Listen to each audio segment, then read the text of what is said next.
Hello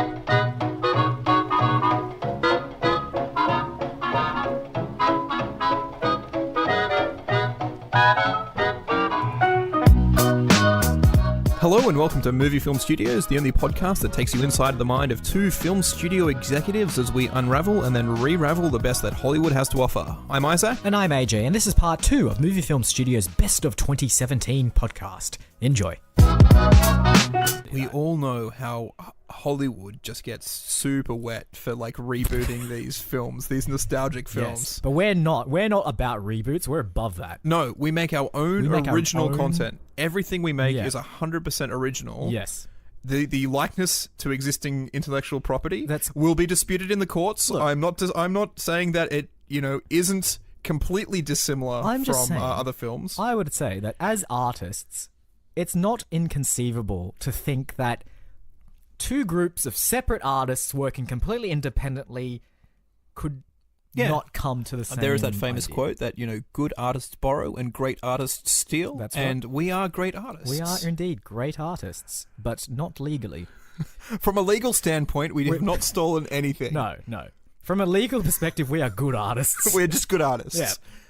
Even just mediocre, because borrowing is a bit of a legal grey area. Yeah, that's right. As well. No, we're mediocre artists. So you may have noticed, AJ, when we came into the boardroom to discuss our ideas, it's looking a bit different. It is looking a bit different. I've replaced all the lights with green lights, and I've rebranded the boardroom as the green room. Oh, nice.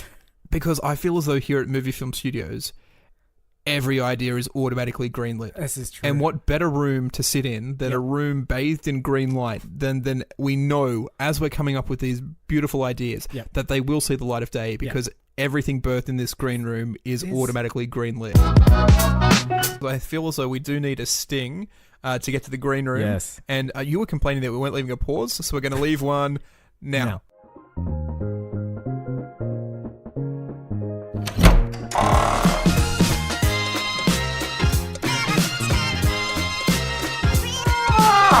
And we're in the green room. It's magic. It's so green in here. Oh wow! Normally we have to go up that elevator and walk through the lobby where all the lawyers are, and it's just getting a little bit awkward. So I love that the musical sting can just get us right here. So we teleported up here now. I mean that's the power of a musical sting. It may sound just like audio when you're listening to it as a podcast. In the real world, a musical sting has teleporting capabilities that can get you just from one spot to the other. So not only does this suggest that, well, first of all, that Movie Film Studios is coming up in the world of Hollywood. We're making an impact. But it also means that we can't release something like Geostorm now because they got the drop on us. So I think there's only one solution here. What's that? We do Geostorm 2.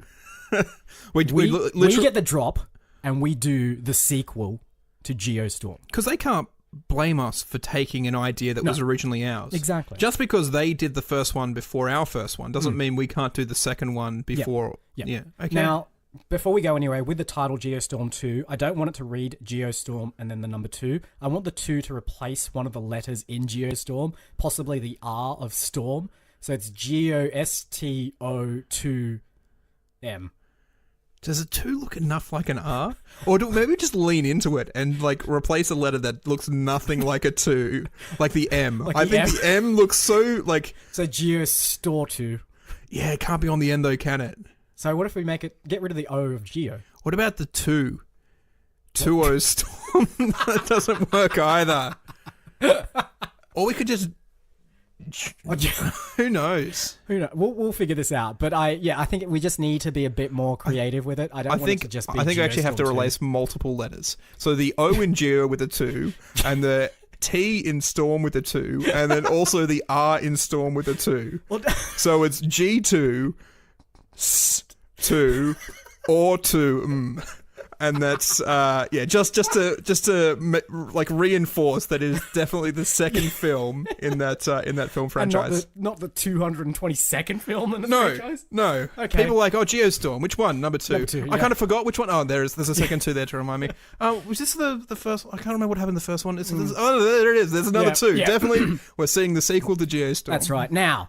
Now, and you know what else we do as Yep. well, sorry? Yep. We're going to actually have to jam a fourth 2 in there because it's going to be set in the year 2222. Oh, yes. Oh, yes. And it'll be great. So when the opening title comes up, right, it'll be the title. I'm not going to say it because I can't remember where all the twos go. But then all the letters just fade away, and then you're just left with the numbers, and that's how the film starts. So we know that we're in 2222. You know what? I said before that it is much, much more convenient doing the audio teleportation audio sting than going up those sort of 50 floors past the lawyers in the elevator. Yep. But do you get that, like, you know, in those brief seconds where it's between the Memorial Theatre and here there's like that other reality that you just sort of catch for just a second. Just a second. Like I always try and keep my eyes closed, but the burning fire and the screams, I can't really tune out so much. It is marginally better than having to walk past the lawyers. Yeah. But I'm just scared if I open my eyes what I'll see. Maybe. Oh, geez, I don't know. I mean, I'm still happy to keep doing it, but well, it's so convenient, isn't it? I mean, just so long as you know. Screams of torment and anguish. I mean, they're only a second long anyway, so you can put up with that. So that's the original Japanese cartoon. And what was it called? It was called Turbo Sentai Animal Squadron Force Go. That's exactly right. Of course, that's just a literal translation of the Kenji characters. That's right, yeah. It has much more nuanced meaning in the original language, which we'd never be able to bring out. No. So, I mean, we'd have to call it something. I know, like... it's got to be something that sort of flows for an English audience. And, I think. What about Knights? But it's an acronym: KNIGHTS. Brilliant. Okay. And that acronym stands for AJ. Crazy with a K. K with a crazy. N for crazy ninja. No, I mean, but they're not ninjas. But like crazy knights. Crazy knights. But so instead of the K being for night, so is it okay? Yeah, keep going. It's K. Invincible. Yeah, invincible. How do you spell guys? G. Go. Crazy Knights. Invincible. Go. And that's it. HTS. Yeah.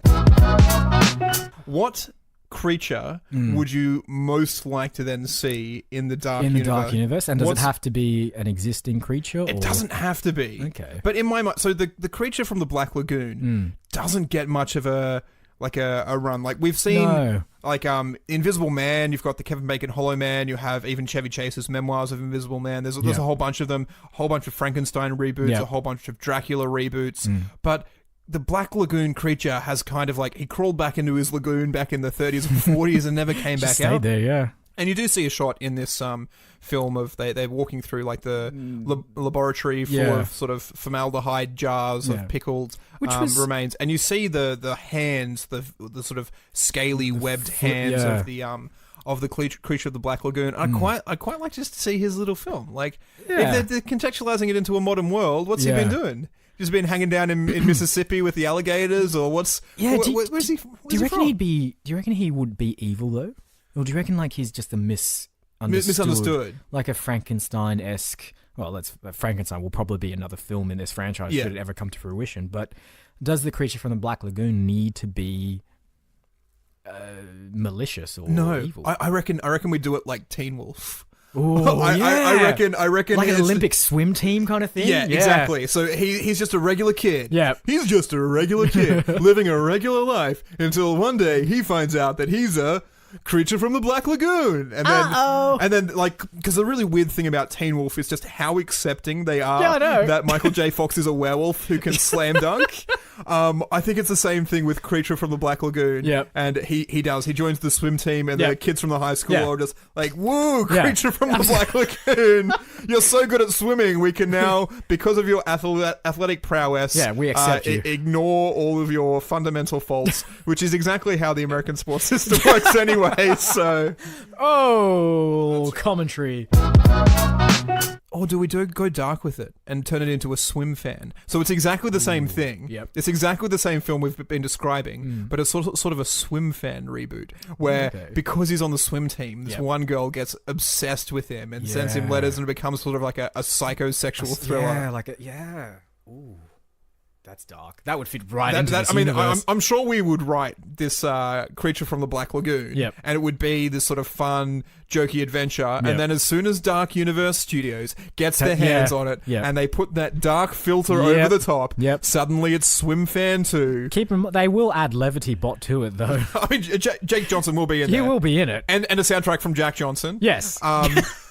Yeah, I don't know who. Jake Johnson plays the principal. Yep. It's like, oh, Pete Lagoon in my office again. That's fine. What about comic relief Moose character? Ooh. Oh, do we need to cast Levity Bot? I mean, Levity Bot Jake Johnson. He's been down and out for a while. He has been. I think so. appeared in any That's of our not bad. films. I did consult Levity Bot earlier, and Yeah. they said that at least 28% of all films we make have to have Jake Johnson. Yeah. And we've made 4 or 5 films without Jake Johnson. So Levity Bot. This is true, and because he's been down and out ever since Levity Bot 2.0 took over. Yeah. Who is who was 2.0? See, I don't even remember anymore. Yeah. He just doesn't have the same impact. No, that I Jake can't. I Johnson can't does. remember who they were. Maybe Thomas Middleditch. They might have been starting cutting Thomas Middleditch Possibly. as the comic relief Possibly. scientist, and none of those. Levity Bot 2.0 was not a good upgrade. No, I think we need to roll back our drivers to original Levity Bot, Yeah. and Jake Johnson will play is the Moose. Comic relief Moose. Yeah. This is the things that people get tied up in. They get tied up in the superstitious mummy. Yeah. They get tied up in the religious sort of aspects, Yep. or like the Judeo-Christian Moses and Let My People Go, or they get tied up in the Anubis Osiris sort of mythology of Egypt. They never go, here is Egypt as it was, Yep. and here are these, the classes and the structure of the society and everything like that. So we won't do no supernatural, no magic, no magic. no magic. Great. So it's going to be ancient Egypt as it actually, what we assume it actually was. Yeah. Okay, great. So what are they stealing? I'm just trying to think, how do we get jazz flute in there? But you can have there's snake charmery kind of flute. I'm sure is around. Jazz snake charmer. Yeah. What are other Jazz panpipes. Did they have panpipes in ancient Egypt? Probably. That's one of the earliest. They had drums, instruments. jazz drums. Yeah. Jazz. Glockenspiel. If we're going to do that and we're going to get those fans on board, then we need to remake a beloved book series. A beloved book series. But the issue here is that at Movie Film Studios we're very conscious of intellectual property theft, and so I think what we need to do is write our own book series. Write our own series. Now, I mean, this might be controversial. I reckon we go out and we find a guy called Stephen King. And this is Stephen King with a V instead of a PH. Yep. And maybe it's KYNG. It doesn't have to be. I reckon we can probably find... And he doesn't need to be an author. He just needs to have that name. Yep. And we sit him down, and maybe he writes children's books. Maybe he can knock like a 10-page book out every day. And we can say it from beloved author... Stephen King. Yeah. I mean, is he beloved though? He's beloved by us. We love his work. That's definitely. beloved. So and whatever children's book like he turns out, we can then adapt that into whatever film series we want. And then it's just from beloved author Stephen King comes. Yep. Okay. Well, if we look at the oeuvre of the PH King, I think as people will, or like from now on, there's going to be 2 Stephen Kings. That's right. And people are going to have to find a way of distinguishing them. It's like PH King or PH V King. or V King. Yeah. So PH King, I think children tend to be part of a lot of his stories. Would I be wrong? Yes, I think right in saying absolutely is. So looking at obviously Stand By Me, the novella, It. Yeah. Very child heavy. Dark Tower. Carrie is as coming well. of age sort of. He was The Shining, wasn't he? Shining was the little boy, Little boy in that. Green Mile, not so many kids in that. No, That's but fine. I mean, Shawshank Redemption, not so many kids. What's his name? Michael Clark Duncan. Michael Clark Duncan's character is kind of childlike. Yeah, sure. I guess there's that sense of innocence and the journey. Children of the Corn. It's right there in the Children title. of the Corn. There's children everywhere. So I think that V King, clearly needs to do something with children. I think what he, as an author, will push him in the direction of doing kids' books, but like post-apocalyptic, dystopian, fairy tale, semi-science fiction-y, kids' books. C-Spot Ron, C-Spot eaten by the marauders for food because there's not enough, it's not sustenance in this wasteland of of a post-apocalyptic America. Okay. I like the idea of doing our own thing because, like, you can then just go batshit crazy. Yeah. And people can go, oh, why is that there? And it's like because we wanted to, and it's sci-fi. Yeah. So Yeah, I think we should do that. I think we should go original this time. I mean, we have the creative ability to really just pull things out and create them on the fly, so why not? So I know you sort of really like that sort of production design thing, and you have a lot of those sort of coffee table books, those thick full-color books of all the concept art. I reckon we just rip out all of the pages, we shuffle them together, we throw them in the air, and then we just pick out like concept design from Star Wars, concept design from Jurassic Park, Indiana Jones, Fifth Element, Star Trek, whatever we want. Like, so we just like, because that's exactly what Valerian did. Is they've just gone, instead of coming up with their own stuff, let's just take it from everywhere. I'm sure there's lots of video games. I'm sure one of my friends has like I think we mentioned Mass Effect as being a great video game that has lots of good concept art. So we just grab it from anything, mix it all up.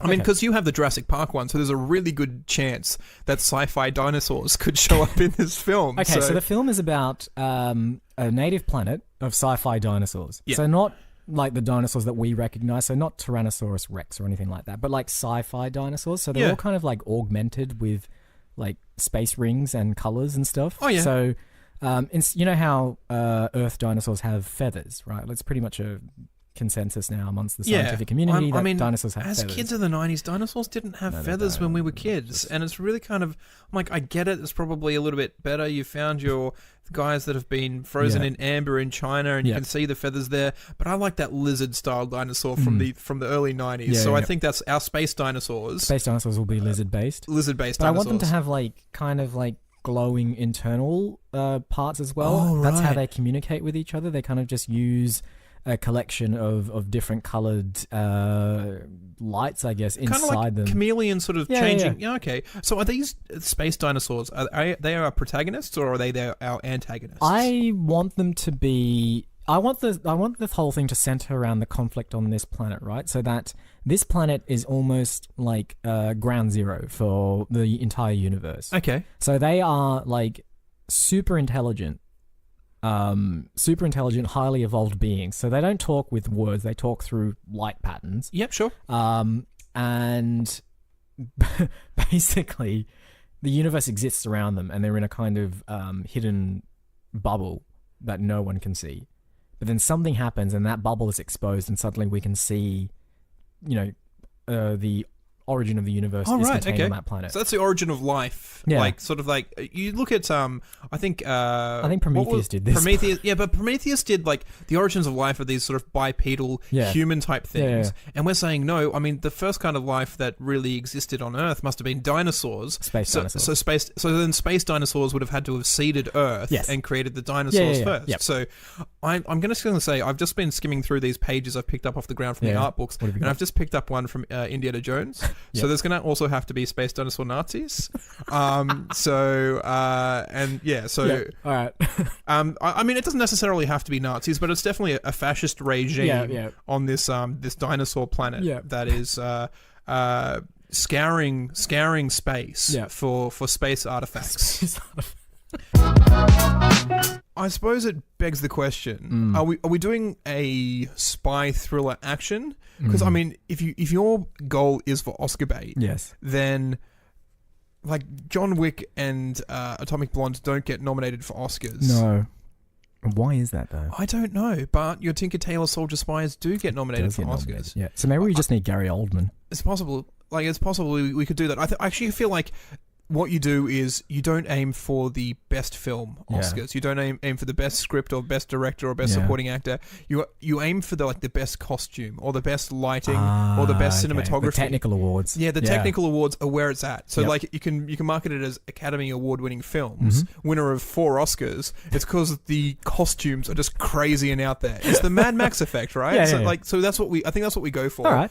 Pick a time period which has freaky deaky lighting and costuming that you can sort of take wherever you want. Yeah. I mean, I don't want to do the Cold War because that's been done, right? Spielberg's done it a few times. This film obviously did it. Tinker Tailor was that Cold War? I don't remember. Let's just say it is. So let's get away from that. We don't, Why don't we do like Cold War 2, like the future Cold future? War, and that way when they're wearing like 80s style spiky shoulder pads, so we can pretend it's the 80s, but it's the 80s version of the future. Okay. So it's kind of like like Back to the Future, basically. Yeah. Post punk neo spiky, like, and we can just like hit it really, really hard with the costuming and go really out there. So that means it can be set in 2017, right? But it it's like the 1980 version of 2017, where something different happened, an alternate history where the Berlin Wall wasn't torn down. It was built 2 like walls up. Yeah, exactly. They made a double story wall, and now this is Cold War 2. Yep. It's the end of Cold War, the sequel to Cold War 2. Yeah. Cold War 2, the freezing. So this is the end of the film. Yeah. That scene plays out and it seems like it's a happy ending. Or like so let's say Cybernetic Ed Harris and Gerard Butler are on the satellite. They're coming back to Earth. 21 is communicating to them saying, thank you for this and that. Or they're, telling him thank you for being the bad guy. We needed this in this film. And then there's a final plot twist where 21 opens up the trunk of his space car, yeah, because it is the future. It's the future, yeah. We're talking about the state of the world, but it is also still 2222. Yeah, and everything's the same as it is now, except you just say the word space in front of it. Yeah. So he opens up the trunk of his space car. He pulls out a space rocket launcher, and he prepares to aim at the incoming satellite. So the satellite is sort of plummeting. The space satellite is plummeting to Earth with Cybernetic Ed Harris and Gerard Butler in it. They've done the deed. Geostorm is happening. There's a crazy amount of weather going around them as well. I'm not even sure it's crazy. It's just kind of drizzling. And kind of drizzling. Yeah. We haven't experienced this for 200 years. And everyone's just rejoicing. Yeah, okay, yeah. And that's how we get around the special effects budget. That's right. We don't actually need to put like the towers in Abu Dhabi being knocked over. It's just like a gust of wind and some leaves blow, and everyone's like, blowing wind. Where did this come from? Well, I think we need to spend the entire VFX budget on making the ordinary bland day weather effects. I mean, because everyone knows that there's 20 minutes of like the miracle hour or whatever they call that in film, where you've actually got good lighting. Yeah. And because every day, every scene we shoot has to be perfect weather. Yeah. How do we do that? Oh, we green screen the whole thing. Exactly. Yeah. And that's just going to cost so much money. Everyone else can shoot on sets because it doesn't matter if there's clouds in the sky. It doesn't matter if there's a bit of wind or a bit of rain. Yeah. It matters so much to our story that that everything is perfect, that we can only do it in green screen. So Geostorm blew its VFX budget on the last 20-25 minutes of the film. We're going to blow our VFX budget on the first 25 minutes of the film. Exactly. Because once they set up the chain reaction, it's just be like, it's just going to be regular weather. That's right. Yeah. Okay. So space satellite plummeting to Earth. 21, back of his space car, pulls out his space rocket launcher, fires a rocket out of his space rocket launcher, and then who comes in to deflect that rocket but OG Garcia? He comes in, he throws himself in front of the rocket, and he explodes. Is he wearing an Iron Man suit, or how's he getting in front of the rocket? I don't know. He just is. I mean, how did Abby Cornish, somehow get the car to auto drive towards the other to Ed Harris, and then just sneak up on them exactly in a completely deserted road? I'm quite happy for he just did to be a reason for how it happened. Most of Geostorm is they just have this, or this just happens, or this thing was just there. I've got an addition to your Andy Garcia throwing him in front of the space rocket launcher, because unbeknownst to 21, the space rocket launcher was equipped with a time rocket. Oh. And in hitting Andy Garcia, it explodes him, but it also explodes his DNA throughout time and unravels the 200 years of Andy Garcia president clones. Holy crap. Geostorm 3 or 303 Storm 33, as it will be called. So we do a trilogy where the third part is set up in the final act of Geostorm. Oh my gosh. Hermie? No, I don't really think the character name should... well, hang on. I mean, Nightmare on Elm Street, the character's name is Freddy. I mean, that's hardly sinister. Yeah, but he's not a Hermaphrodite. I think I don't know. I really like the Greek myths and stuff, so I'd probably be drawing from that a little bit more. But I don't know. Surely Hermes is a Greek name. Maybe he's an elm, and it's just a little wink. Okay, yeah. It's a wink. Maybe this is the original Elm Street. That's where Elm Street got its name, and that's how it fits into the broader universe. Yeah. So if Wes Craven comes to us, he's like, "We'd really like to introduce your elm wood tree man character, who's we'll call Hermes. Hermes, there you go. Who is an elm tree? He's an elm tree, and his name's Hermes." It's like, we'd really like to introduce this into a franchise. How do we do it? It's like, already ahead of you, Wes. Yeah. He's an elm. He's the original elm, of which Elm Street was named. Already part of your universe, Wes. We're way ahead of you. Yep. Well, how does he fit in with Freddy? We haven't watched those films yet. We're not quite sure. No, I can even bridge that gap. But the thing is, we're making a prequel to the film that is officially not a prequel until Wes Craven says that we can make it can be a prequel. So we're setting it all up. We're saying it's an elm tree. And it'll just fit beautifully into that universe without us having to do anything different. We're not violating copyright either. We're not directly referencing Freddy Krueger or any of the characters in that film. But it being a prequel set so far in the past has just enough to connect it to A Nightmare on Elm Street. Yeah. And my kind of thing is the bridging connection point there would be the elm tree, Hermes. Yeah. Whatever happens in our film, we haven't quite figured that out yet, but basically the spirit of Hermes goes forth to possess other people throughout the ages. At some point, it latches on to a actual person called Freddy Krueger, turns him evil. And what's Freddy Krueger's main thing? He's burnt. What does wood do? It burns. It burns. Yeah. In fact, perhaps that's how Hermes is, in air quotes, defeated at the end of Environmentally Conscious. Environmentally conscious. Yeah, he gets burnt. But Right? yeah, I don't know. Is he burnt? Because what's left over after you burn wood? Ash. Ashes. Can never disappear. Ash. Are you saying Ash from Evil Dead? Is that I am now. Is that a prequel? Is also a prequel to the Evil Dead series? I am now. Yes. Sam Raimi, where are you? The question is, like, if we can't really burn him to ashes, right? Because we have to think franchising, AJ. This is the thing, right? This is the point of all of these films, is that you set up a character that can come back in part 2, part 3, part 4. Yeah. Unless, I mean, we do that. Ashes are like, oh great, we've defeated him. We'll bury his ashes in the ground. Yep. Where do trees come from? They grow out of the ground. You can't put his ashes back in the dirt because more trees are going to grow. That's and then you'll have two Hermes coming at you. You'll have multiple Hermes. Like Hermes just multiplies and goes berserk. Oh my gosh. It's like a forest of Hermes. Exactly. I mean, this is, environmentally conscious to the deadly forest or whatever. I mean, it doesn't really matter. No one ever think like what was Friday the 13th Part 8, Jason Takes Manhattan or something horrible. You don't need to think about these titles. No, you just spit out the first thing that comes into your head. I do want to get to a Part 8 though with our environmentally conscious franchise. They want to demolish all the houses in the area, much like a certain army may want to bomb. Exactly. I mean, I think that was the main reasons for the bombings wasn't to strike fear into the... it was just like, high rises. When we come through, this is my half German, half English accent. We're going to want to turn... it sounds Dutch now. I'm so sorry.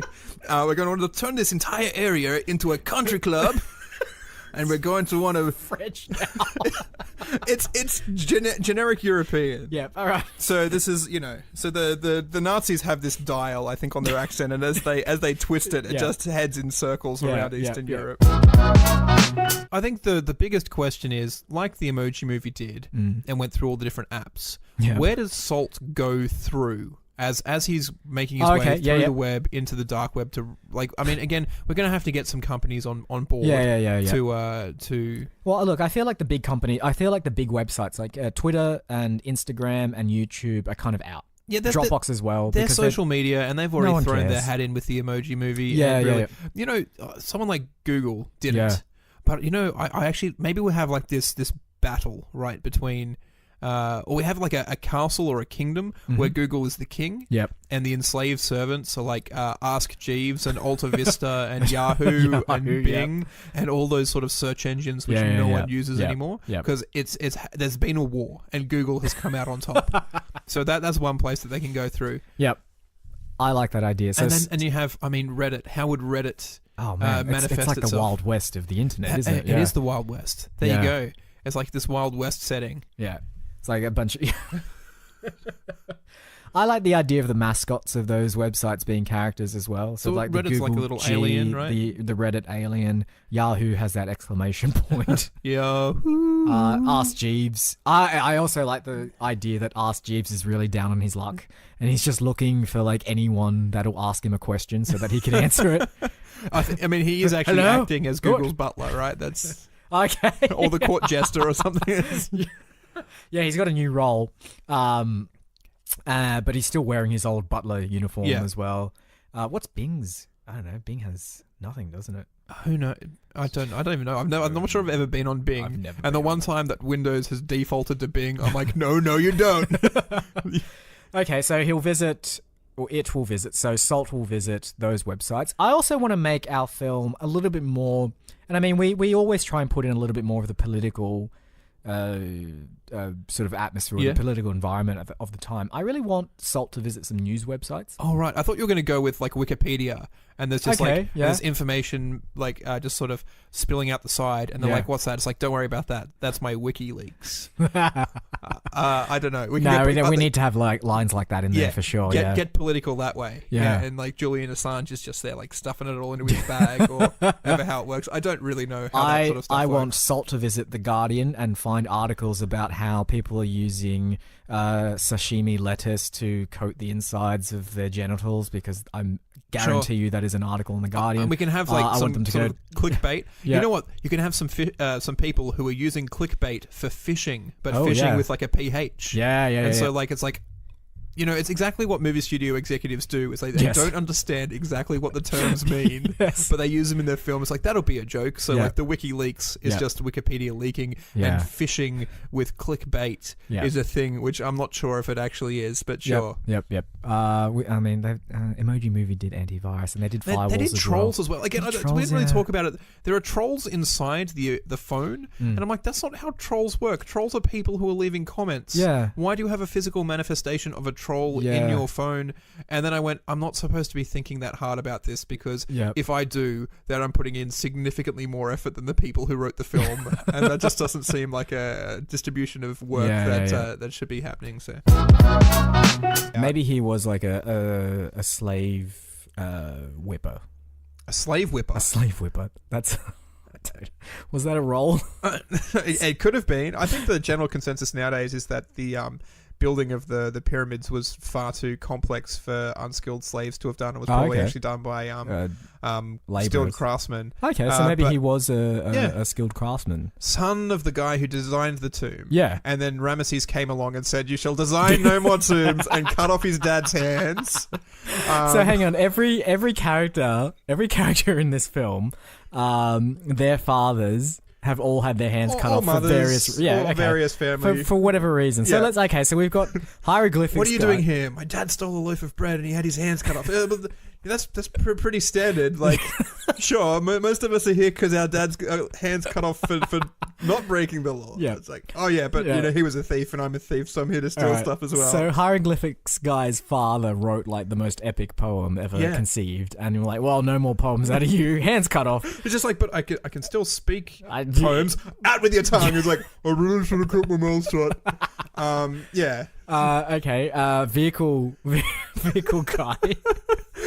His dad's an expert camel breeder or horse breeder or something like that. It's just like, why are you doing this, Ramesses? As it turns out, Ramesses II just has a thing for hands. He's got a separate room in his vault and just has a collection of mummified hands. Yeah, he's actually like, in Ramesses' mind, he's doing the humane thing, because everyone else would have buried their servants with them and killed them. He's just like, I'm just taking their hands, guys. I'm not taking their lives. That's fine. I'm way better than my dad, Ramesses I. Like, Ramesses I would have cut off the guy's head. I'm just doing hands, man. Yeah, you can't blame me. It's all nature versus nurture, and this is the way I was brought up. So. I'm trying my best to do the right thing, but, you've got to lose some body part, and it might as well be your hands. It's just the way it is, guys. It's just the way it is. Maybe it detects that the evil Nazi dinosaurs are plotting against it, and it sends out this sort of distress beacon. Okay, yep, and sure. that's what opens up the planet to exposure to the rest of the universe. So we've got who else? I think there should be another team competing to race to this artifact. I think you're limiting yourself if there's just one. Oh, like if we put in like a dozen sort of like hodgepodge. So this will be like the sci-fi remake of Rat Race. Or It's a Mad World. Exactly. Because, that is exactly what it is. That film came out in the 40s, I think, and no one remembers it except for weirdos like me who have seen it. I'm on board with Rat Race. I have not seen the Mad World. You've definitely seen the parodies of it because it was parodied on The Simpsons, where they go to chase that treasure buried under the giant tea. I mean, I get the premise because you said Rat Race, and that's anyway frame reference. So that's it. This film is the space version of Rat Race. So we've got a dozen competing teams, all racing to this origin planet to get the meteor and either save the universe or sell it at a pawn shop somewhere to make some money. Stop the Nazi dinosaurs from destroying the universe, to make. I think the Nazi dinosaurs are going to use it to convert every other planet in the universe into Nazi dinosaurs. Okay, because they're you've got that eugenics sort of thing going on with the Nazis there. If that meteor is the originator of the universe, it also has the power to reshape it as it sees fit. Exactly. So whoever's in charge of it can just recraft the universe in its own image. So Nazi universe. That'd be terrible. But okay, so let's think about who else is going to be racing towards we do these very sort of subtle references. Like, you know how, like, I think J.J. Abrams put sort of like R2-D2 as a piece of debris in the Star Trek remake. Yep. Like, one of the other teams is going to be, like, the Guardians of the Galaxy team, but we never sort of really mention it. Okay, Did you ever watch an animated TV series from the 90s called Captain Simeon and the Space Monkeys? Of course you didn't, because no one but me has ever seen it, apparently. That's going to be one of the teams as well. Okay. So any group of pluckish sort of like space rogues can be one of the teams, and we just kind of like just subtly reference who they are, but we never actually sort of say it outright. Yep, Biker Mice from Mars. Biker Mice from Mars definitely in the mix there somewhere. Need to go in there, because no one has seen that for a while. Yeah. And they are from Mars, which is space. Yeah. Can we put Matt Damon in there too? Because I was thinking of The Martian. All right, because when you said Matt Damon, I was thinking of Interstellar, like because he shows up in that, even though no one really knew he was in that film. So maybe we just do have a team of space Matt Damons. So any film that Matt Damon's been in, where he's been in space. Well, it's more like every film that he's been in that he's needed rescuing in. Someone calculated a while back that if Saving Private Ryan, the world of course. has spent a lot of money saving Matt Damon's ass.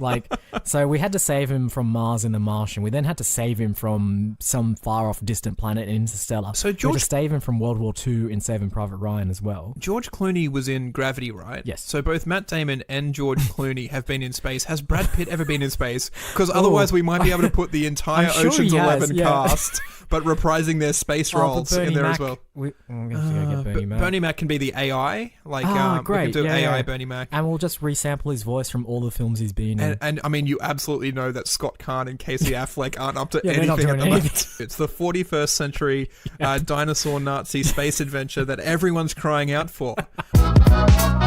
Definitely for the first 25 minutes. Like I said, for the first 25 minutes, it's super dark. Yeah. Like, you even have, obviously, because Spielberg will be producing this one as well. Yeah, for sure. He can get Liam Neeson to be a Nazi, but this time an awful Nazi.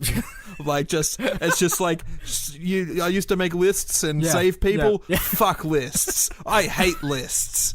And that's although that can be the treasure map. The clue that the kids find is a list that Liam Neeson has made of all the people that the Nazis have stolen gold from. Yeah. And that's how that's the first. So wait, the kids are looking find. for the gold of deceased people. No, I didn't say the Nazis killed them to take their gold. I just said that, it's like the Rembrandts and the big stashes of artwork. So they just came in, they stormed and just acquired all of this sort of stuff. They're the kind of less reprehensible Nazis from Good Time films. I mean, to be fair, this is we're saying these are the bad guys. This is what Tom Cruise's character was doing in The Mummy, was going into war zones and stealing antiquities. This is true. And he's supposed to be the good guy. All right, great. So we're on par with Tom Cruise there. Right. So we still need one more Nazi. It has to be a female, an old woman female Nazi. Judi Dench is the mother of Liam Neeson and Michael Fassbender, and they play the Nazis in our Not Goonies remake. Can you Can you just imagine? And I can also see Judi Dench doing really bad fake slaps. For sure. And then you have LeBron James, for some reason, as the half-face melted giant older brother of these they showed people. him the Ark of the Covenant briefly, and his face started melting, and then they covered it back up, and then it froze in place. That's what happens with face melting It technology. makes complete sense. It absolutely does. Again, another fun movie fact. That corpse of the taxi driver from Ghostbusters is Dan Aykroyd, the taxi driver from the 2016 one, in this Ouroboros cyclical universe. Right. So Dan Aykroyd died in the... Yeah, it's actually his skeleton. It's actually his skeleton. They sent it back in time to be used as a prop. Oh my gosh. 20 years before his death. That's... Wow. Oh, of course, that makes sense. It does. It's also like they do that a lot in Hamlet. You know, because they have alas poor Yorick, and Hamlet is holding the skull. A lot of the times, that skull is actually the skull of the actor playing Hamlet in that production. Okay. And they use the bone time travel technology to send the skull back in time from the future after that actor has already died. Bone time travel technology. Yeah, exactly. It's where the B triple tree. Of course. I mean, you don't believe there's actually dinosaur fossils. That's no. From the past. They're actually dinosaurs from the future. From the future. With bone time travel technology. Great. They've come back from the future, but they overshot. So, Cate Blanchett. Cate Blanchett, I think, as Cardamus is a really good casting. That's a very bold casting. Don Cheadle. Oh no, that's the other thing. Maybe we try and cast Terrence Howard, and he'll ask for too much money, and then we'll just get Don Cheadle in. Halfway through the film. So like half of the film is Terrence Howard, and then the other half is Don Cheadle, and no one says anything. Except like the way that we film it as if it's like, you know, we had one for half, one for the other, but like it doesn't make so much sense in editing, and we have to move some scenes around. So it actually just sort of is jumping between Terrence Howard and Don Cheadle the whole time. Yeah. I mean, it tends to be a movie film studio trope. Yeah, where we just get, you know, who plays the first? Drew Barrymore plays the first to die, I think, in Scream. Maybe we go that route and we pick a young person who was a child star who hasn't been doing much recently. We go with Abigail Breslin. Sure. I think she's got that sort of like, you know, librarian. So for some reason, I was thinking Macaulay Culkin. Macaulay Culkin. He could play Hermes the Tree Man because he looks so freaky and mangled and messed up at the moment. We wouldn't need any like. And then there's quite a lot of those Home Alone moments in A Nightmare on Elm Street where she set up improvised traps. Great. So we get. So Abigail, you know what we're actually going to have to do? We're actually going to take the fractured bits and pieces of Movie Film Workshop, and we're just going to glue them to Macaulay Culkin, and the broken pieces of timber will make him look like an evil tree man. The leftovers from when we made the Memorial Theatre, there is still a little bit of rubble left, so we'll just like some flotsam and jetsam just about. I think we just dunk Macaulay Culkin in a vat of glue. And then just like roll him across rolling the through rest of the rubble. debris of the rubble. Whatever sticks, great. That's all we need. Okay. That was my question. My next question was going to be, who do we cast as Hermes? And I think we've got it. So we've got Abigail Breslin playing Susan the librarian. We've got Macaulay Culkin playing Hermes the tree spirit. We've got a young Jeff Bridges and a young John Goodman playing respectively Billy and what's the other character's name?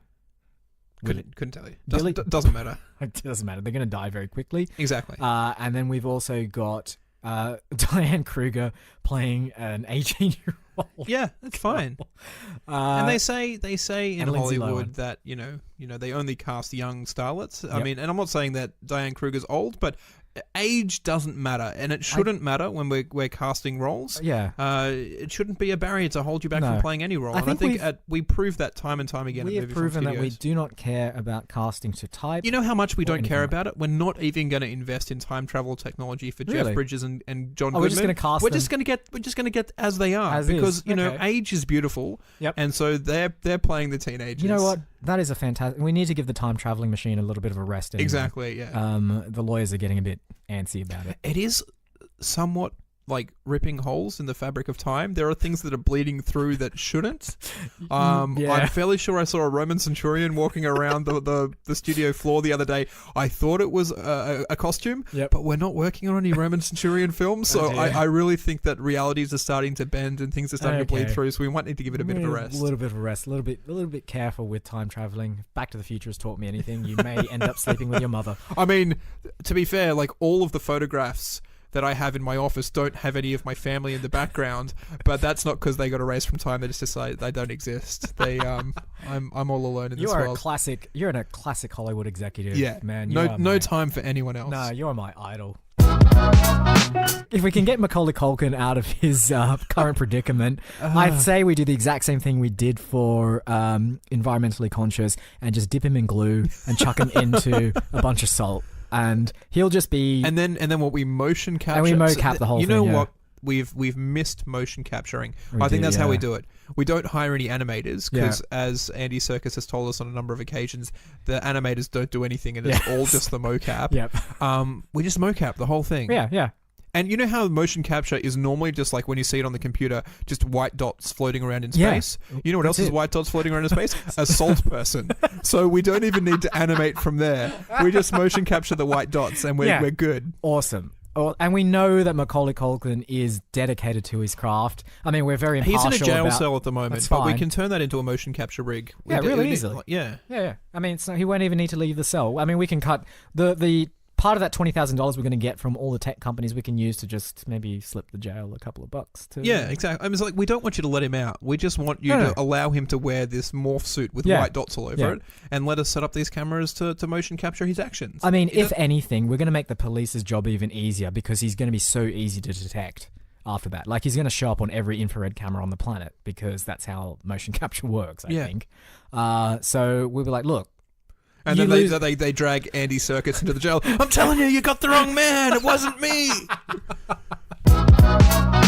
Pretty much every actor we have there has to be from Academy Award nominee or Academy Award winner. And I feel like we can then go, and David Hasselhoff as Prime Minister of the US, and kind of everyone's like, oh, he's playing the Prime Minister and doesn't realize that there's no Academy Award tag above his head. But I think for everyone else, and there has to be like 30 or 40 of them, and they all have to be Academy Award winners. So even minor like one-note characters need to be Academy Award. Okay, well that's true. That's how you get that. How you get an Oscar. If we're going Oscar Gold, then that's... You know what we can call the film as well? What? Is we could call it Tequila Gold. And I feel as though just having that gold in there, the Oscar people are going to go like, there's gold out there. Our statue's made of gold. And there's a subconscious connection between the two. And they don't realize it, but we've actually encoded the word tequila gold with mood-altering Spotify playlists to make them think that maybe we should nominate this for at least a technical award. This is so good. Okay. So... who then will be our spies that go into Mexico? It really doesn't matter. If you can think of someone who has been Academy Award winner... let's go. I mean, I mentioned Gary Oldman. Yeah, sure. Has he won it? I don't know. I'm sure he has. He's done a lot of stuff. He has done a lot of stuff. Won for. You'd feel as though... anyway. Yeah, let's assume that he has. Let's get John Malkovich. John Malkovich is just a nominee, though. Exactly. Not good enough. The nominees did not make the cut. I am sorry. We can now cast Leonardo DiCaprio. We can. We finally got one. I think after all of this time, when there's so many films that we've made that he could have been in, right? And he didn't make the cut. It didn't make the cut. And Tequila Gold is going to be the first film that he's in as Academy Award winner, Leonardo DiCaprio. Yep. Kate Blanchett, she's won a... Yeah, I'm sure she has. Yeah, she for Elizabeth. Yep. Judi Dench. I mean these people have been in our films though. Have, yeah. What about like Holly Hunter? I think she's one. Helen Hunt. All of the people whose initials are HH who have won awards. We can get them in. Who else is there? Jeremy Irons. Yep. Did Emma Stone win for The Help? Because if so, I think she'd make. She might have. Yeah. A great like. No, she won for La La Land. And sure, why not? Emma Stone. I think we'll put her in as our lead. Yep. And she can be the titular Tequila Gold. Tequila Gold, yeah. But people aren't really sure. Like, Atomic Blonde is like, again, it doesn't really have any bearing on Charlize Theron's character, and it doesn't really mean anything. No. And they're like, all the audience is just going to be like, is that supposed to be a reference to her? Is she Tequila Gold? Yeah. Or is... And I think inexplicably she shouldn't have gold hair. No. Just make it black. so that you have no idea. So, and then you like, is that even Emma Stone? I only really know her as redhead Emma Stone, and then she went blonde for the Spider-Man, Amazing Spider-Man, and apparently her natural hair color is blonde and Judd Apatow told her to go red. Yep. But now we're Judd Apatow too, who tell her to go black to revive her career, which doesn't need reviving because she's still pretty much on top of her game. Yep. So that's how that'll all work out. Okay, great. Every single person no matter how little screen time if it's like a crowd shot and there's just people walking by, Oscar winners, every single one. Does it have to be acting Oscar winners, or we can do the editor in Dances with Wolves can be a background extra because technically they are an Academy Award. Anyone that has access to one of those gold statuettes. In fact, I'll say this, right? If you can turn up to the set with the Oscar, that's how you get into our film. Sure. Right? And you also have to be holding it in every shot that you're in. You have to be holding the statuette as well. Have you seen the thing where Anna Paquin, who won for the piano, her Oscar statue is actually kind of like she's just had it in her kitchen. No, really? And it's gone a little bit corroded and rusty, and people are like really upset with her. Yep. So it'd be kind of funny when everyone comes in, they're all sort of comparing how good. It's like, I won for the 1969 film The Sting as composer of the music, and it's just like all the gold plating has just come away, and it's this rusted old man in fact, sort of sitting behind. Yeah. Aside from our primary cast, everyone else, you will be placed into the film based on how good of a condition your Oscar statue is in. So if you want a meaty role with a couple of lines of dialogue in there, you better have a pretty ship-shape Oscar statuette. So we actually break the script down into number of lines of dialogue or screen time. And then we line everyone up and just assign roles. And I mean, that way, Emma Stone, who won last year, hers is in pretty good nick. So she won for Best Actress as well. So one of the animators on Snow White and the Seven Dwarfs, who's inexplicably 119 and still alive, and has got one of their tiny little miniature dwarf Oscars sort of shows up, and he can be some guy lying in a bed somewhere. Fun fact about the Oscars as well, the statuettes, anyone that wins them doesn't actually own them. They're actually owned by the Academy, and you're meant to give them back to them at a certain point. If you don't want it anymore for whatever reason, it actually goes back to them. So you can't sell them on. No, like Olympic gold medals. I think people go, I mean, I have the record, and I don't need this physical thing. Michael Phelps. Could Michael Phelps be in our film? But we do need a sports person. We do, but only if he melts down 10 of his 100 gold medals and forms it into a sculpture of a person holding a sword. That's the only way that he can be in our film. What would he play? I mean, we need a character for him. Look, we need a competing spy character, right? So we need someone to act opposite Emma Stone. So in Atomic Blonde, it was James McAvoy doing whatever. So Michael Phelps in our film could be the opposite spy who Emma Stone meets in Mexico. He's Michael Phelps is a sleeper agent in Mexico. Yeah. And speaking of people who just physically do not fit in, you've got this 7 foot tall guy with size 20 feet. Yeah. Yeah, absolutely. No one in this film needs to look like they fit into the roles at all. Especially since all of the extras in the Mexican cities are going to be 80-year-olds costume designers. So it's sort of happy mid-season Christmas. No, I can't use the word Christmas. Sorry. Holiday. Holiday period. Yuletide. Is Yule? What's it? I don't know. I'm so sorry. Look, and maybe that's even a commentary, right? As well. I just want to throw more and more social commentary. The world is becoming more atheist. Is that a thing as well? Yeah. It's not the Christmas spirit anymore. It's just, you've got to search within. This Happy is holidays. Yeah, right. On the war on Christmas. You know how in a lot of these holiday films, there's an opening shot. Usually the American ones, there's an opening shot of someone walking down a street and it's all snowing. Yeah. People walking past them saying, camera zooms Merry Christmas, Happy Christmas. We should do that, but every single person that walks by says a different holiday. Yeah, that's true. That's not too bad. And as well, I think they have to walk through different seasons as well. So the first block it's snowing. Because the one thing about growing up in Australia is you watch these Christmas movies, it's always snowing in America, and that's just it's like 40 degrees Celsius here, and it's just hot. Like you can't walk on the concrete because your skin literally sort of like melts to how hot the pavement is. Yeah. It's a completely different experience. So to make it, obviously, every sort of seasonal greenery you can have, but every block is also like, it might be monsoonal. It's like, oh, it's the monsoon season in some equatorial countries. So like, so if we have 3 troops of people, we essentially need 3 Danny Ocean's characters, 3 Brad Pitt characters, and 3 Matt Damon characters. In each of those. So, but they, as we've established prior, they can be male or female. Doesn't really matter. So group 1, I think let's have our. I think we need a main Danny Ocean though. Yeah.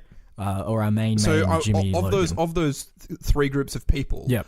Collectively, one of them is the Danny Ocean 3, yes. and one of them is the Brad Pitt 3, and one is the Matt Damon 3. Great so idea. you have the George Clooney, yep. and then the George Clooney Matt Damon, and the George Clooney Brad Pitt, and then you have the Brad Pitt George Clooney, and the Brad Pitt, the Brad Pitt Matt Damon, and the Matt Damon George Clooney, the Matt. Yep. You get it. You get the idea. I get it. Now, do we want to figure out how this film ends? Do we want to have an ending? Like, is it a freeze frame, Rocky style freeze frame? Yeah. 2 teams reach out to touch the crystal meteorite, and it just freeze frames. Freeze frame. Behind them, you can see like the Nazi dinosaurs racing towards them. You can see the other dinosaurs just sort of in a corner there, just beaming light to each other. And then freeze frame, and then fade to white. Exactly. And no to be continued. No. Like coming soon in part 2.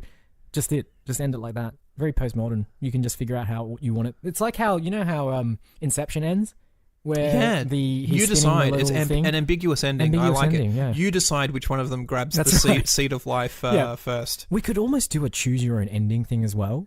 Like if we're gonna launch this on our own digital distribution platform, which is called Mrs. So if we have the technology for people to just choose how they want it to end, and then we just film I think we don't tell them. But every time they play through the movie, there's a different ending. And so people are like, I watched that thing on Mephisto the other day, and I was really surprised that at the ending, the car just took off and flew into the sky, kind of like the end of Grease, for no apparent reason. It's like, really? Because the one that I watched was a really weird ending where Michael Caine and his crew were just balanced on the end of a cliff, and it just ended there. It was really weird for no apparent reason. I know we can't call it that, but it really is the never-ending story. In space. Never-ending story in space. I think we need to come up with a better film title for it than that. Have you got any ideas? Not really. I mean, look, we need to have some kind of weird sound. Like, maybe we name it after the name of the dinosaur planet, the space dinosaur planet. Yeah. Like Cretaceon, I believe, is the name of that planet. Beautiful. Cretaceon is perfect. Yeah. So Cretaceon... The Cretaceon Wars. Or it could be Cretaceon and the Seed of Life. Oh, that's great. I like that. I love the and. Yeah, because great sci-fi films need an and in there. And of course, Cretaceon has a twin planet, Mesozoon, and like in the original comic book, it was called Cretaceon and Mesozoon, and Mesozoon is just left out of the title for this one, for no apparent reason. That's fine. Great. Cretaceon and the Seed of Life. That is such a sci-fi sounding name. That's brilliant. Yeah. So coming soon to Mephisto. You're not pronouncing it right. I'm sorry. It's Mephisto. Mephisto. Yeah, sure. Great. Perfect. I think I'm missing a P in there, but that's all right. The P is silent, like in pneumatic and pneumonia. If we look at the Goonies, and because we don't want to obviously copy them, and we haven't yet at all. No, not at all. So that film ends in a pirate ship. So that's where the treasure is located, and there's a sort of... Did I hear you say Nazi submarine? Yes. You did say it. You did hear that. Just like that, like they find a U-boat like in a subterranean cavern that is like connected. It's like there's a passageway underneath the cliffs of Dover into this subterranean cavern, and it's a Nazi U-boat full of Nazi gold.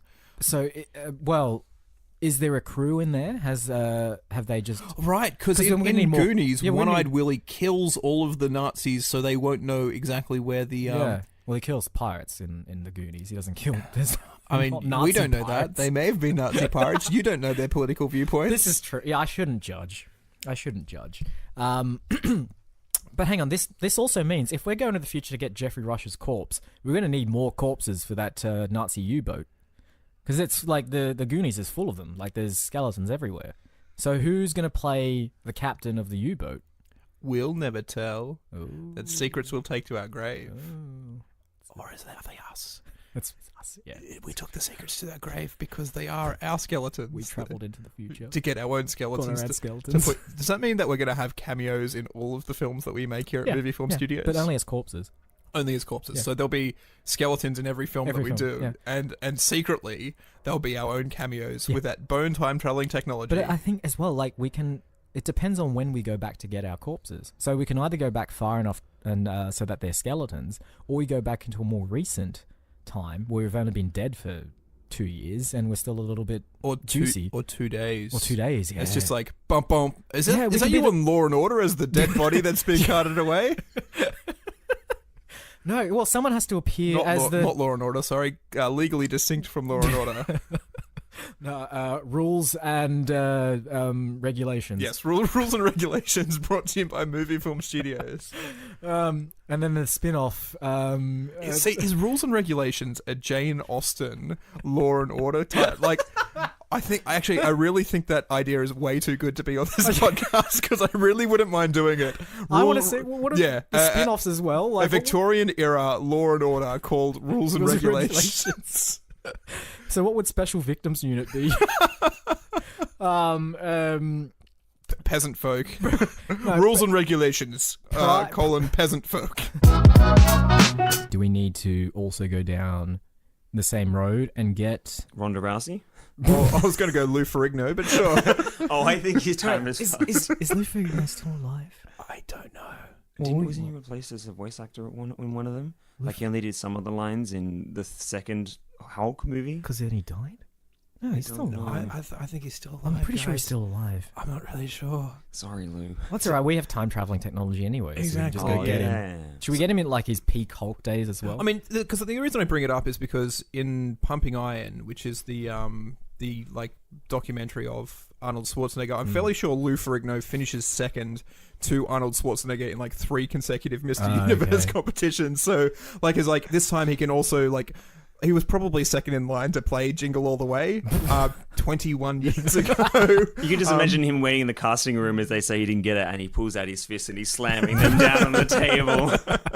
Well, it's sobering time, and he just starts crying.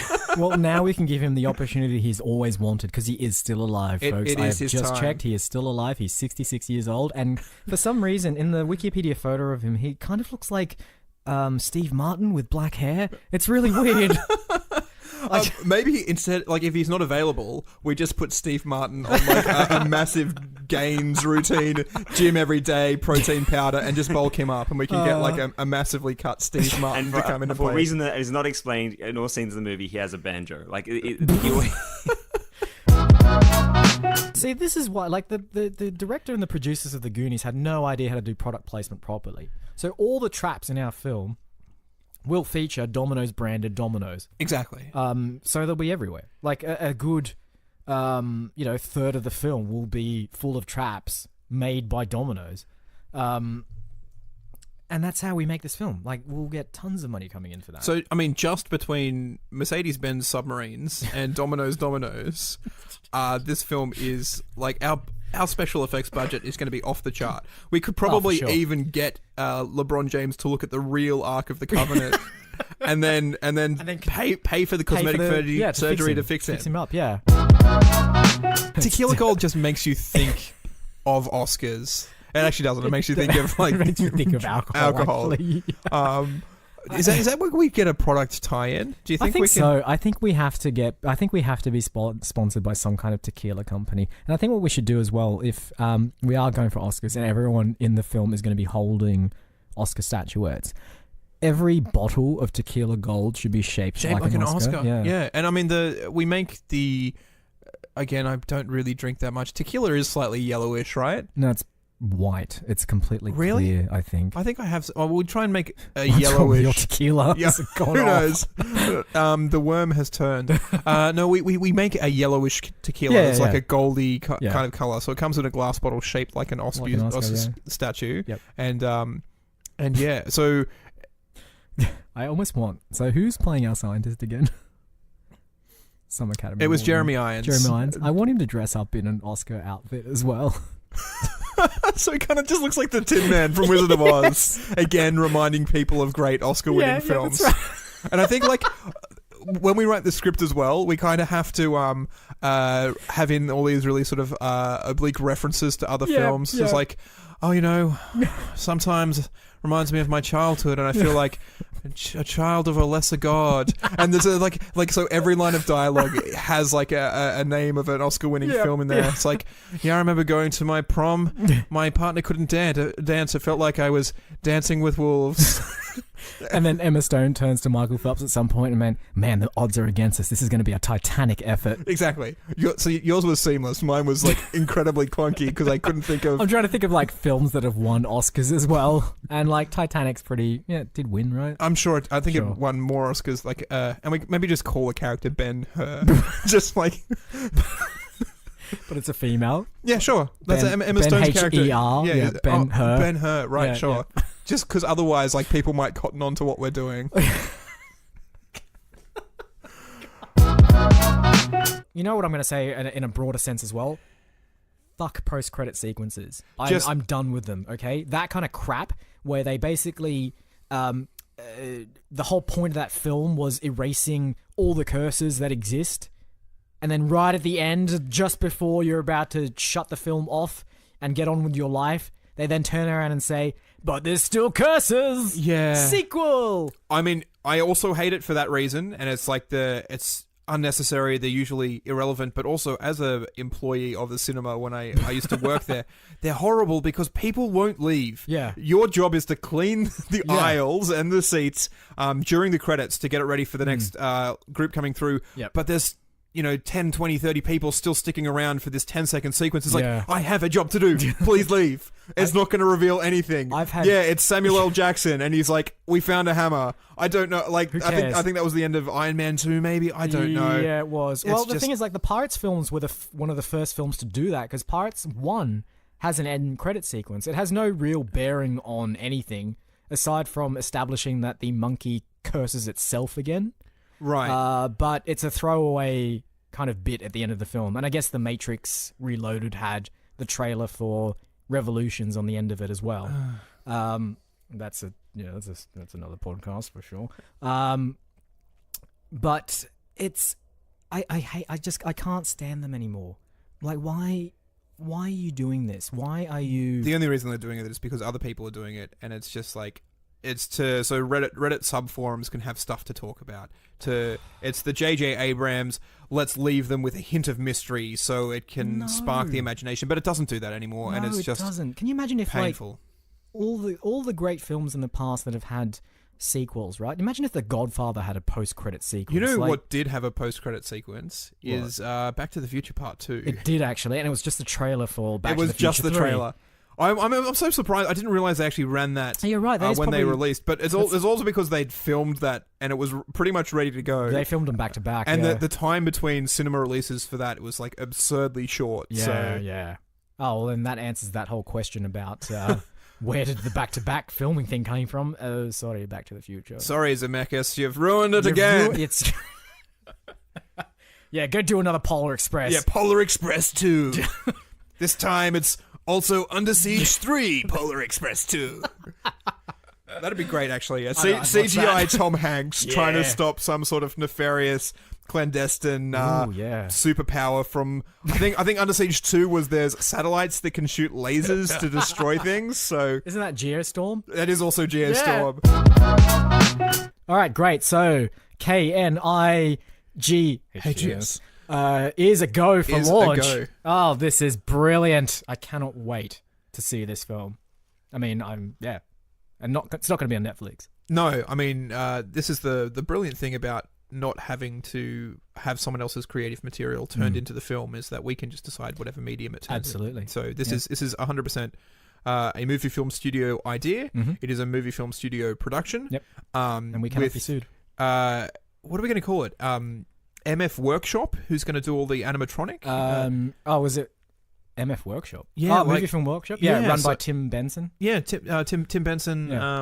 Puppeteer extraordinaire. And and we get people in to spend 10 years making That's right, chainmail suits of armor and out of plastic rings. and obviously, they've got all the experience working on all those other sort of like the Puppums, I the believe. Puppums, yeah. I believe was the movie film and studio also version of the Muppets. So the movie film studios, the head of the jewelry, the grouping of the jewelry.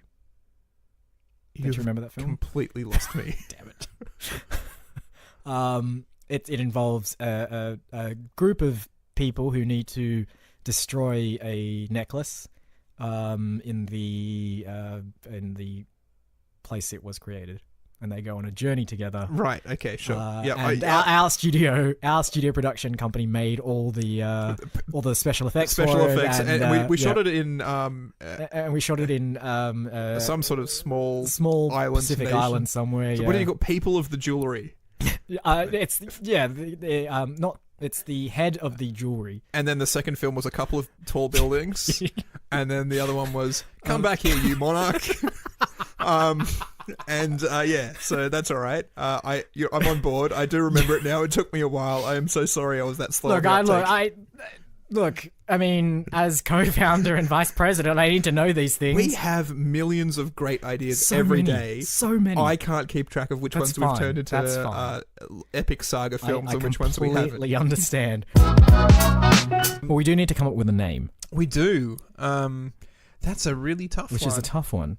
How many people are in this film? Is it 9? Is it 3 groups of 3? I think we go with the 3 groups of 3. 9 main people. 9 down the Nile. Oh, I like the play on 9 and Nile. Yeah. I was about to say Nile of the Egypt. I'm like, like the issue is, so you have the Jewel of the Nile, and Romancing the Stone of sort of more that sort of like treasure hunting, action adventure sort of Indiana Jones type films, and you sort of like, I don't know, Logan Lucky's very sort of two words, Ocean's 11. Maybe we just call it Nile, but we somehow squeeze the word 9 in there as part of the graphic design for it. Yeah. So, can we squeeze the actual number 9 into Nile? I think what we do is that we create our own letter, which is simultaneously an N and an L. Yep. And people are like, "Oh, did you see the new film Nile?" And you're like, "Don't you mean the new film 9?" Yeah. And it's just like people don't really know. Is it one? Is it the other? It's both simultaneously. Yeah. So if you search for Nile, you'll get our film. If you search for 9, you'll also get our film. I mean, it's very, very difficult to search because the 27th letter of the alphabet, which is simultaneously L and N, is not on keyboards yet. No. But as you mentioned, we are potentially going into the field of making our own equipment to be able to stream it. So whatever tablet you get, which is a movie film studio tablet, will have that whole bunch of extra keys for letters and words that don't even exist. It should just be yet. like every key on the keyboard should just be a name of one of our productions. So you don't even need to type out like every individual letter. You just type in like, oh, I want to see KNIGHTS, and you just hit that button. Exactly. It's like Shift 2. Shouldn't that be like at? It's like, no, Shift 2 is Adventure Children. It just brings up Adventure Children. Yeah. Great. All right. This is brilliant. So Nile 9. I don't know how you would say it. Nylon? Sure. Ninal. It doesn't end in L. No, well. Anyway, it doesn't matter. You say it just as 9 or Nile, and just people look at you confused because they're not sure what you're talking about, and you're not sure what they're talking about. But when we're bought out, everyone's going to know what we're talking about. Exactly. So it is the ancient Egyptian tomb robbing heist that the public has been demanding for years, with twist endings that not even the movie studio people who came up with the story know about. Oh, I think that's a wrap. Oh, that is absolutely a wrap. Now, we have promised on previous episodes that if anyone was to review a film or leave a comment or anything like that, they would be read out. And we have a comment. We have a comment. It was through our YouTube platform. I'm not sure if we've mentioned it in the past, but obviously all of our podcasts are up there on YouTube to listen to as well. Yes, what better way to listen to an audio podcast than on a video site? But we had a comment on our Pirates of the Caribbean episode 3, and it comes from Talk13, and he or she simply says, "Oh, Terrific. Another lot of uneducated people calling Salazar a pirate. Rolls eyes. Thank you for that review. Very, very kind review. So lovely. Yeah, they say don't feed the trolls, and so I mean, I'm not saying it's a troll. To be fair, when I read this, and I do remember calling Salazar a pirate in our podcast, and it is a fair distance into the podcast, so obviously they've listened to quite a lot of it. And I think then we do correct that he's actually a pirate hunter as well, so I'm not sure if they got that far to see that we did make a correction. No, I think they got so disgusted at our uneducatedness. See, the word uneducated there threw me, because I thought, is this person based off an actual Spanish general of the era who was a pirate hunter? And so I did some research. I'm like, oh no, I should educate myself. This is the point of comments. It's just like they point out where your flaws are, and you go and try and fix them. No. Like, Salazar is just a fictional character. Okay. So in terms of education, the only education you can have on that character is watching the film. And we did watch the film. So I'm struggling to find out where we were educated, but I'm taking everything on board. And I through your comments, I seek self-improvement. And so if you would continue to do that for me, I very graciously take everything on board. So I really think one of the glaring issues of that film is clearly the fact that Salazar's character is so vague. I mean, okay. The rest of the film is perfect. And I don't want to argue, like, we made a mistake and we called him a pirate when he's a pirate hunter. He does kill, like, a whole bunch of British military naval officers who are not pirates. So technically, like, is that a war crime? Or if he's dead, is he no longer a member of a nation? And so he's killing British military people. Like, that makes him a bit of a pirate. I mean, I don't want to argue our point, but does he pillage? He does lots of raiding of sea ships that are not legally. He's not legally trying to allowed. find that MacGuffin. I don't even remember what he's looking for, but he's looking for something. I know he's trying to kill Johnny Depp. We're not going to rehash the plot. Anyway. So, like, I mean, he does things which I think in a court of law you may be able to technically clarify as piracy. Possibly. I will admit our mistake there, but I would also argue that it was not a mistake, and Movie Film Studios makes no mistakes. We never make mistakes, never. So you mentioned that you had news about our Dark Universe bet. I do. So there is a new product within the Dark Universe. Now, it's not a film, it's not a TV show, it's actually a video game. Okay. It's called The Mummy Demastered. And it is meant to be part of that film franchise. It is supposedly starring the same characters in it, but it's like a 2D, 16-bit style, Metroidvania style video game. Now, I may end up losing the bet, because if they do one more thing within the Dark Universe, then I've lost. Yeah. But I'm willing to count this as a new entry into that universe. Okay, yeah, it's part of the multi. Again, you say universe, it has to engulf all media. Yeah, and this is definitely part of it. I believe part of the stipulation for the bet was that it could be a TV show, could be a movie, it could be anything related to this universe, and that is one. All right. And apparently it's okay. Like, it's a decent game. So I don't know what's going on. All right. Point 1 to Isaac. Point 1 to you. I don't quite remember what the stakes of the bet are. I think the punishment was that the loser would have to watch Kingdom of the Crystal Skull for a second time. Oh god. I mean, again. Oh god. I'm just glad that it's becoming more and more likely that that's not me. Hollywood, stop this. Stop this right now. No one cares about the dark. Stop making stuff in this. No one cares, okay? No one cares. So this has been another episode of Movie Film Studios. So there are a few bits of housekeeping that we have to do at the end of this episode, which we haven't done before. We actually officially put up the first few episodes on iTunes and Podbean, yes, and a few other podcasting places. So it is actually now available for public consumption. Yes. And because of that, there's a few things that you as listeners can do for us. So follow us on Twitter. Yes, we are at Movie Film Studio, because Movie Film Studios is too many letters for Twitter. Oh, really? Yeah. Okay, there you go. go. Movie Film Studio. Studio. Yep. We'll get that second studio at one point, and we'll have two of them, and we'll be there. And then do we have a website? We will have a website and a domain name for it. Yeah, but we have a Facebook page. So just search for Movie Film Studios. We are on iTunes, as we said. So one of the biggest things that you can do as listeners is review us on iTunes. Yeah. It really goes a long way to helping us get found when you search for things, for getting visibility. We potentially doing a thing where if you do leave a review, we will read it out on the podcast.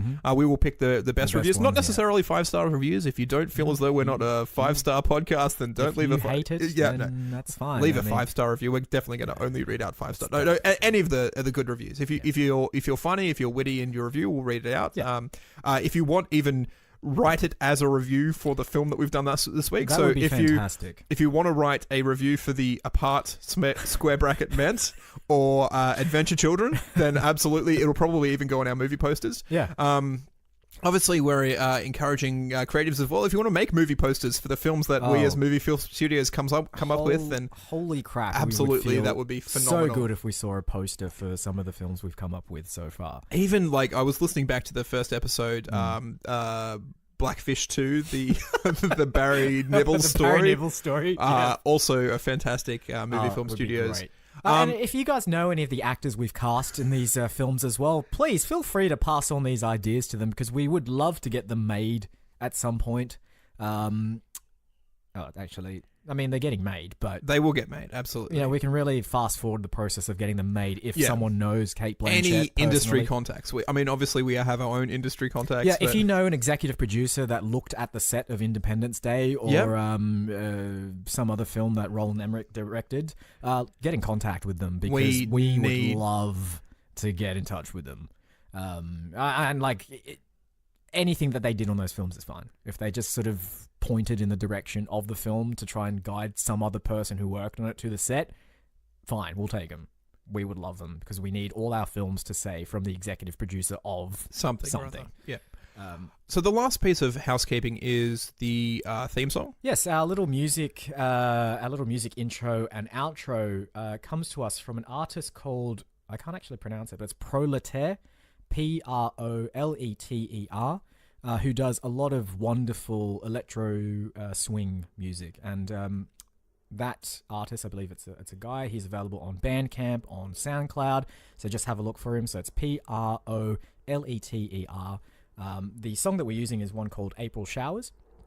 And he's got a ton of stuff like that, all available for you to use. And graciously allows you to, under a Creative Commons license, allows you to use it for so long as you credit him. And again, we have, I think, put them at the front of the other episodes that we've released, but this is the first time we're actually sort of recording after releasing our so we'd obviously like to give a huge shout out and thanks to that.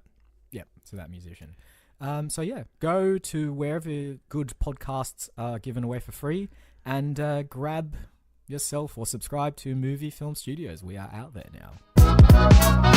I also wanted to discuss our sign-off. I think we've just said like, till see you next time. Yeah, but I'd like a phrase or something like that we can sign off with each week, that we can just leave the audience with. Now, I'm gonna try one out. Sure. If it works, we'll just leave it. Yep. If it doesn't work, then you can stop me and we can try and come up with a new one. If this podcast suddenly ends without you hearing whatever this is going to be, you know that it was crap. All right. Okay. So you've been listening to Movie Film Studios. Yes, you have. I've been Isaac. And I've been AJ. Roll credits. March winds and April showers make way for sweet May flowers, and then comes Row, row, row your boat gently. I was hoping you'd do a round with me, Isaac, but you've disappeared. No, he's gone. Echo Isaac, come back! No! My darling! My darling Clementine! My darling Isaac! He's gone into the digital He's gone! He's gone! Hello, my name is AJ. I'm here recording myself because I like to listen to myself later on at night. I like to listen in my ears.